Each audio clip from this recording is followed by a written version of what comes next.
Hello and welcome to the academyofworship.org YouTube channel.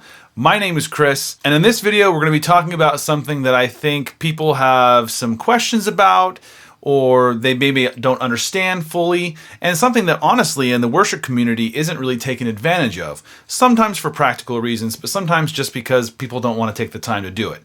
So what is it? Well, we're talking about effects loops in amps. Now, if you're new to effects loops, this is all going to be new information for you, and I hope it helps a lot. Some of you know what effects loops are and choose not to use them, and we'll talk about that in a minute. But let's start with those who maybe don't know what an effect loop is. What does it look like? Well, this is an effects loop, right here. And we're going to get into details in just a second about how they work and what they're used for. But just so you practically see one, this is an amplifier. Kind of a lunchbox size one. It has an effects loop. One of the first things I want to address though is, does every amplifier have an effects loop? And the answer to that is no. Not every amp has an effects loop, and to be honest, not every amplifier needs to have an effects loop. But if you have an amp that has an effects loop and you love the sound of that amplifier, especially when you start cranking it up and getting some gain out of it, well, I have some good news for you. If you're not using the effects loop, you can. You can keep what you love about your amplifier and incorporate what you love about some of your effects into that amplifier and make it one cohesive unit. So let's jump over to a virtual whiteboard and I'll kind of explain how the whole entire thing works. And then we'll come back and I'll show you some practical examples of what it sounds like to use an effects loop or to not use an effects loop. Okay, so here we are in our virtual whiteboard here, and to kind of demonstrate how this whole signal flow works, I'm going to be kind of using very simplistic drawings, and hopefully this makes sense to you, but just a quick overview. So this whole box here represents your amplifier, and in it we have a couple of sections. One is the preamp section, one is the power amp section over here on the right, and kind of in the middle of things, at least visually, we have the effects loop. As I pointed out in the video, that's usually located on the back of your amplifier. You won't see it on the front, but just for visuals, we put it here on the front so you can kind of see how everything relates to each other. Down here in the bottom, we have an effect, a pedal, or maybe a rack effect, or something of that nature, but basically something you want to insert into your amplifier and make it part of the signal chain. So how does this all work, and why does it work? Well, the entire idea here is to give you a place in your amplifier, like I said before, to insert an effect. So the first thing to understand is the signal chain of your amplifier and how it all works. In a normal situation where you're just using a guitar just out to a speaker cab, this is how it works. So your guitar would come in here into the input, the jack on the front of your amp. You'd adjust your preamp or gain. This is basically the amount of input signal you're feeding into the rest of the amp. So the higher you push this, the more distortion or overdrive you get. Not all amps have this, but just for the sake of this, we do have one. There's a bass, middle, and treble section here. And there's other switches that could be in here, like bright switches or deep switches or things like that. But basically anything that affects your tone and or gain is going to be up front in the preamp section of your amp. And then what happens is this basically it's passed over. All of this goes through this section right here.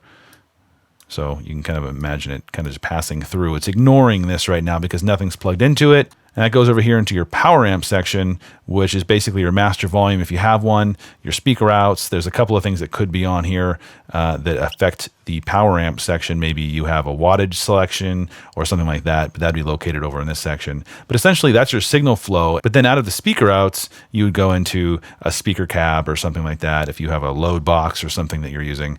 But essentially that's your entire signal chain that happens in normal usage with just a guitar into a speaker cab. So the thing that changes if you introduce an effect into your amplifier and want to utilize your effects loop is you're literally inserting this effect in between your preamp section and your power amp section, letting you take advantage of the gain and all of the sound of your amplifier right here, while letting whatever pedal you want to insert here, like a delay pedal or a reverb pedal, into your power amp section. So it'd be the same thing on your pedal board as putting your gain pedals before, say, your delay or chorus or reverb, putting that after your gain, which you can think about this preamp section as your gain, and then passing it out to your amplifier. So what you would do is you'd come out of your return, which is anything coming back into the amp.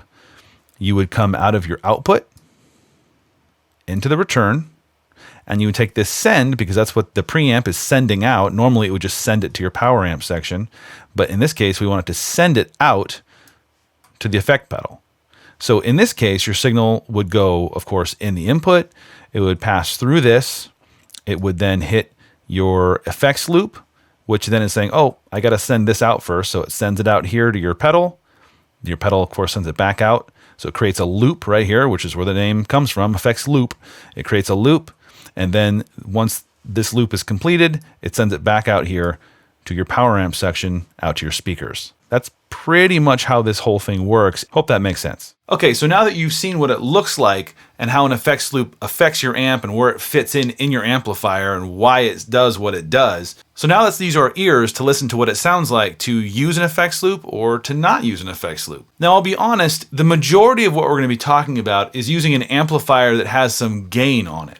So let's say you cranked it up a little bit, you've got just that crunch starting and it sounds really, really good. But when you stick a pedal in front of it, let's say a delay pedal in this case, it sounds kind of out of control. It doesn't sound like what you think it should sound like, especially if you're using your pedal board into a clean amplifier and all the gain you're getting is from pedals on your pedal board. So for this demo, I'm using my Strat into an amplifier that's gained up a little bit more than I normally would. And I'm doing that so that I can show off what it sounds like, to kind of over-exaggerate what it would sound like if you put pedals in front of a gained-up amplifier or if you put them in the effects loop of a gained-up amplifier. So the first sound you're going to hear is just my guitar into the amp with some gain on it, no pedals added at all. This is just the amplifier. Here we go.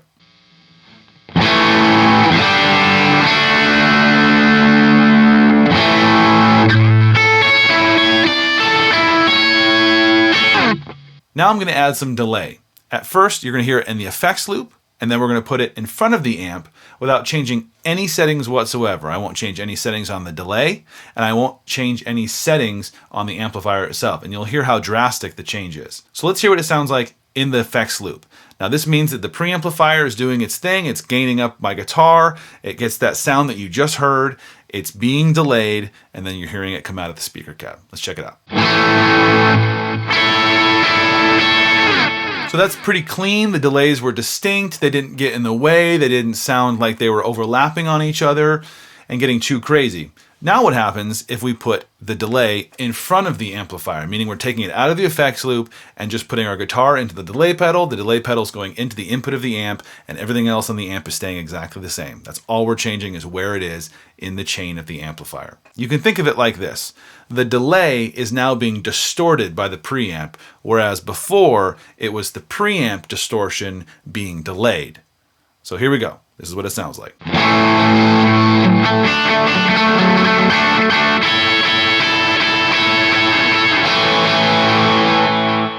The delay got louder, so every delay that you hear is being distorted now, so it just seems to trail on longer. It's much more in your face. It has a different sound. Now that's not to say it's a bad sound or you shouldn't do that. There are plenty of recordings out there that people did this. In fact, back in the day, in the 70s and 60s, of course, amps in general didn't have an effects loop, so really the only option was, if they had an effect like delay, was to stick it in the front of the amp.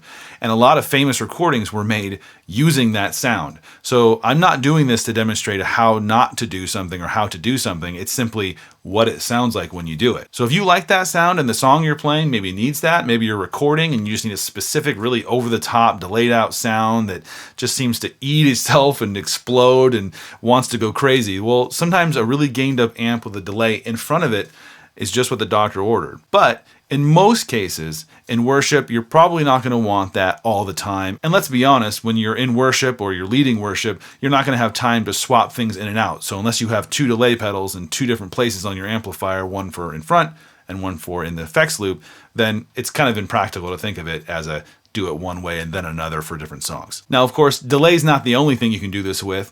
A lot of time-based effects or modulation effects are really popular in effects loops. So if you have a chorus or a flanger or even reverb, you can put that in the effects loop. So if you want something like a gain pedal, more than likely you'd be putting that in front of your amplifier to kick the front of your amplifier. It doesn't need to go in the effects loop. However, usually you want your time-based effects like delays and reverbs or even modulation effects to be nice and clean and to take what you're giving them and then do what they do to them. So a chorus would chorus your preamp as opposed to the chorus being distorted by your preamp. I hope that makes sense. But of course, there's no rules in this, in that sometimes you want that sound, so play with it. But again, we're talking about a worship setting here, or something where you want to set up your pedal board and just kind of go, but you love the amplifier or the preamp on the amplifier you're using and want to use that in what you're doing. So one last thing to talk about is how you practically go about using, say, an already provided amplifier with your already set up pedal board rig and take advantage of an effects loop. It can get a little complicated, but suffice it to say, you need to use more cabling. As an example, my pedal board has two sections on it. One is before the amp and one is after the amp, or in the effects loop. I have one row of my pedal board dedicated to what goes in front of the amp, so my guitar goes into those pedals and then out of those pedals into the amp. So that's two cables if you're doing it that way. And then I have another row that is for the effects loop. So it has my delays and my reverbs. And what I do is I go into those and out of those into the effects loop, like I was demonstrating on that whiteboard. So that's two more cables. So that's a total of 4 cables. And you can see that not only could that be expensive if you're not wanting to buy a whole bunch more cables, it can also be a bit cumbersome if you're not willing to put that kind of time into setting up your rig. This method, though, is typically called, surprise, the 4 cable method. And online you'll hear it referred to that, the 4 cable method, so that people can use their pedal boards or whatever they've got to incorporate an amplifier in its effects loop. But normally what we're used to in the worship community is 2 cable method, which is into your pedal board, out of your pedal board, into an amplifier that's set relatively clean or just barely on the edge of breakup, and walk away and call it a day. So all of this is to say that if you have an effects loop available to you and you want to take advantage of the amplifier you're playing through and don't want to maybe get the gain from your pedals totally, or just somehow want to incorporate the preamp of the amp that you're using, whatever, this is how you would do it. I hope this has been helpful, if not a little bit overwhelming, and I hope that you'll have an opportunity to try the 4 cable method, or at least mess with effects loops, because they're really, really cool. So go give it a shot. Let me know in the comments what you think about it. If you're already doing a 4 cable method, or maybe it's just too complex, or maybe you just think it's terrible. Either way, let me know in the comments. I'd love it if you would like and share this video. That really helps us out as a channel. And if you're new here, please consider hitting that subscribe button so that you can see all the new content we put out on a weekly basis. And until next time, go turn some knobs and flip some switches, and I'll see you in the next one.